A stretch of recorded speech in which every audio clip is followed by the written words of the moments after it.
Bonjour et bienvenue sur Comptoir Antique de Bourgogne. Aujourd'hui, nous allons parler du sabre cavalier prussien 1811 et de son homologue anglais, le modèle 1796. Un sujet particulièrement difficile dû au manque de documentation officielle et d'informations hypothétiques. Après la défaite de 1807 contre l'armée napoléonienne, la Prusse réorganise son armée.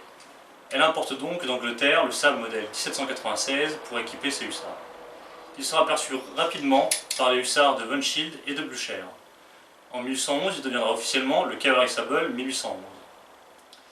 A l'époque, l'armement de la cavalerie prussienne est surtout composé d'armes d'importation ou alors d'armes de prise.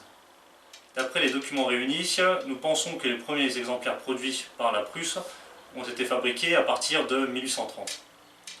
Le sabre sera retiré du service en 1857 et réutilisé en 1870. Il sera aussi utilisé dans la réserve en 1914. Nous allons maintenant voir de plus près le modèle 1811. Alors, nous avons ici le 1796 anglais. Alors ça, c'est une pièce de fouille. Il a été trouvé à Stockerau. Alors Stockerau, ça a été une bataille, un accrochage plutôt, entre l'armée française et l'armée autrichienne en 1808. Alors, et là nous avons le 1811 prussien.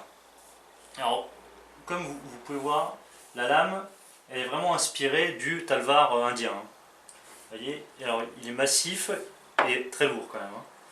Alors, nous avons sur la tranche, alors nous avons 1831, donc il est daté. Alors, 1831, c'est la date la plus ancienne qu'on peut trouver sur ce type de sabre. C'est pour ça qu'on estime que la fabrication commence à partir de 1831. Alors, il y a aussi un marquage régimentaire sur le fourreau et aussi sur la garde. Et alors, il est possible de trouver plusieurs marquages régimentaires. C'est pour ça que souvent on a un marquage barré et un autre marquage en dessous. Alors maintenant, nous allons voir un peu la différence entre les deux. Alors, on va commencer.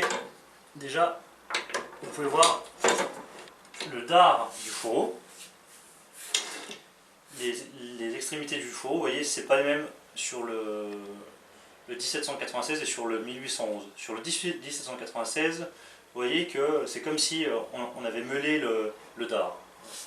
Sinon, pareil, au niveau de la lame du 1796 est beaucoup plus effilée. Alors, je vais les mettre à côté.